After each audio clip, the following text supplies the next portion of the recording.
ਗੱਡੀ ਕੋਈ ਨਾ ਆਏ ਅੱਗੇ ਰੋਕ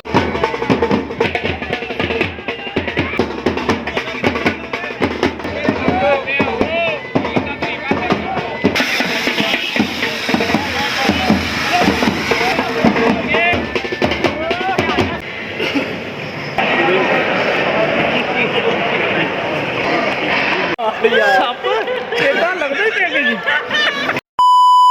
welcome to another vlog. ਕੀ ਹਾਲ ਚਾਲ ਦੋਸਤੋ, ਉਮੀਦ ਕਰਦੇ ਸਾਰੇ ਠੀਕ ਠਾਕ ਹੋਵੋਗੇ। ਯਾਰ ਤੁਹਾਨੂੰ ਪਤਾ, ਬਲਕਿ ਤੁਹਾਨੂੰ ਨਹੀਂ ਪਤਾ, ਅੱਜ ਹੈਗੀ ਦੋਸਤ ਦੀ ਬਰਾਤ ਤੇ ਅਸੀਂ ਇਨਸ਼ਾਅੱਲਾ ਬਰਾਤ 'ਚ ਜਾ ਰਹੇ ਹਾਂ। ਰੈਡੀ ਰੂਡੀ ਹੋ ਗਏ ਹਾਂ ਤੇ ਬਾਕੀ ਚੈਨਲ ਸਬਸਕ੍ਰਾਈਬ ਕਰੋ, ਲਾਈਕ ਕਰੋ ਤੇ ਸ਼ੇਅਰ ਕਰ ਦਿਓ। ਯਾਰ ਸਬਸਕ੍ਰਾਈਬ ਜ਼ਰੂਰ ਕਰ ਦਿਆ ਕਰੋ ਤਾਂ ਕਿ ਯਾਰ ਸਾਡੀ ਆਉਣ ਵਾਲੀ ਵੀਡੀਓ ਤੁਹਾਡੇ ਤੱਕ ਆਸਾਨੀ ਨਾਲ ਪਹੁੰਚੇ। ਠੀਕ ਹੈ ਜੀ, ਮਿਲਦੇ ਹਾਂ। ਲੋ ਭਾਈ ਜਾਨ ਅਸੀਂ ਤਾਂ ਰੈਡੀ ਹੋ ਗਏ ਹਾਂ ਤੇ ਇੱਧਰ ਸਪੇਰਾ ਸਾਹਿਬ ਆ ਤੇ ਇੱਧਰ ਖੋਖਰ ਸਾਹਿਬ ਆ ਤੇ ਇੱਧਰ ਸਾਡੇ ਹੈਗੇ ਆ ਕਿਊਟ ਸੇ ਅਹਿਮਦ ਭਾਈ। ਇਹ ਰੈਡੀ ਹੋਣ ਲੱਗਾ ਆ, ਬਸ ਨਾ ਟਾਈਮ ਲਾਉਂਦੇ ਥੋੜਾ ਜਿਹਾ, ਬਾਕੀ ਹੋਰ ਰੌਲਾ ਕੋਈ ਨਹੀਂ ਹੈ। ਬਾਕੀ ਤੁਹਾਨੂੰ ਮਿਲਦੇ ਆ। सब किथे जाओगे? मियाँ की शादी पे। अच्छा, मियाँ की शादी पे मिलते हैं आप। शादी जा रहे थे अहमद भाई लगी भुख, वो कहते यार बर्गर खा के जाने मजा आ रहा कहते बर्गर खा के जाने।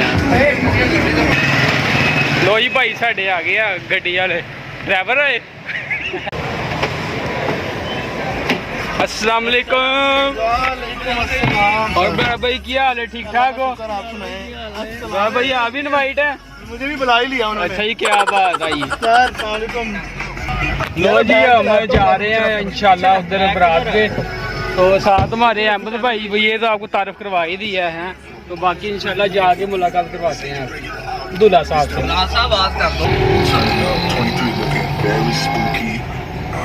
That's all I can say, man. Rooftop view.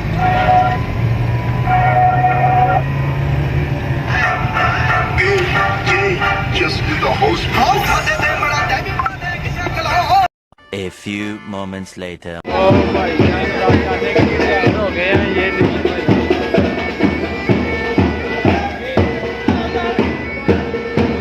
भाई के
रोक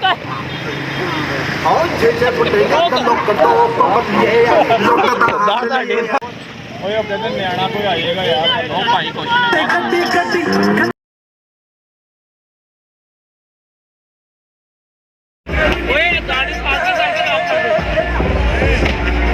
A few inches later.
ਬਰਾਤ ਤੋਂ ਨਾ ਇਨਸ਼ਾਅੱਲਾ ਇੰਟਰਸ ਕਰ ਲਈ ਆ ਤੇ ਆ ਦੋਸਤ ਸਾਡੇ ਬੈਠੇ ਆ ਲੰਗਰ ਦੇ ਇੰਤਜ਼ਾਮ ਲਈ।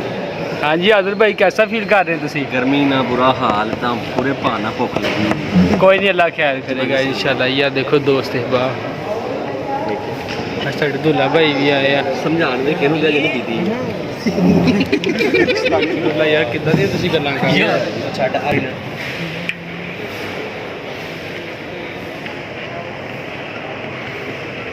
ਸਭ ਦੋਸਤ ਨਾ ਖਾਣੇ ਦੇ ਇੰਤਜ਼ਾਰ ਵਿੱਚ ਆ ਹੋਰ ਰੌਲਾ ਕੋਈ ਨਹੀਂ ਹੈ। खोखर सर का कश ला ਖੋਕਰ ਸਾਹਿਬ ਦੀ ਲੱਗਦਾ ਬਹੁਤ ਮਜ਼ੇ ਚ ਆ। नो नो ਨੋ ਨੋ रोटी का इंतजार अच्छा जी रोटी का इंतज़ार कर रहे हैं ना। बारात में आके ना दोस्तों के रिव्यू ले रहे थे तो हम जानना चाह रहे हैं आप क्या क्या मतलब कि शादी में आके बारात में। हाँ आदर भाई शुरू करते हैं। हाँ जी आदर भाई शादी भी आप आए हैं माशाल्लाह, कैसा फील हो रहा है आपको? फील यहाँ के सर्दियों वाला सूट पहन ली है, गर्मी फुल लग रही है ऊपर मस्त जोक मारा रे ये हंस रहे हलकट हंस से बाजू थक गया है। एक ये हमारे साथ ही माशाल्लाह एक खोखर साहब भी आए हैं अंकल। अच्छा जी माशाल्लाह। अंकल के 3 बच्चे शादी, इनको भी हम तो कुंवारे, इनसे पूछे क्या फीलिंग होती है शादी के बाद। हाँ जी खोखर भाई। खुडे लाइन लग गए हैं भाई अच्छा पूरे बाहर से। पूरे बात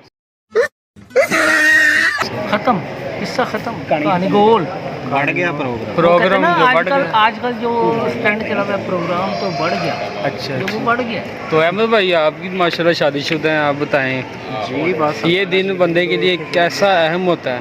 ये बहुत अच्छा मौका होता है। वो देखें ना आप दूल्हे की तरफ देखें कितना हाँ जी, संजीदा हाँ हो जी, गया। माशाल्लाह ये दूल्हा साहब तो लिफ्ट नहीं करवा रहे। दूल्हे साहब की बात खराब है।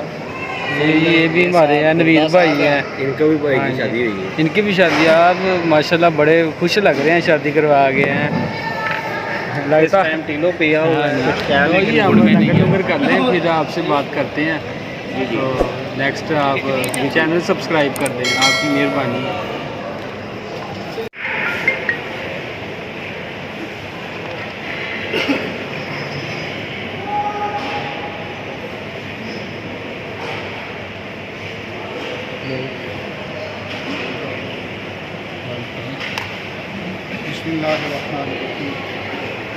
A few minutes later.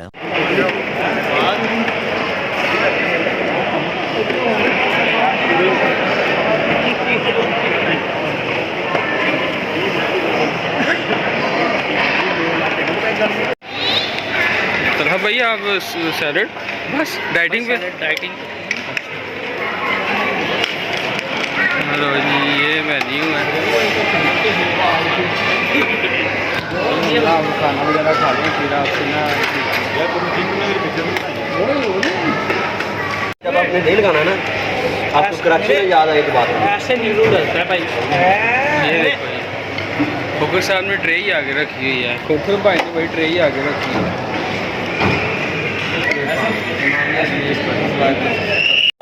सप इतना लगता ही पैकेज सप इतना लगता ही पैकेज सब लाग च भी आ गए। इतना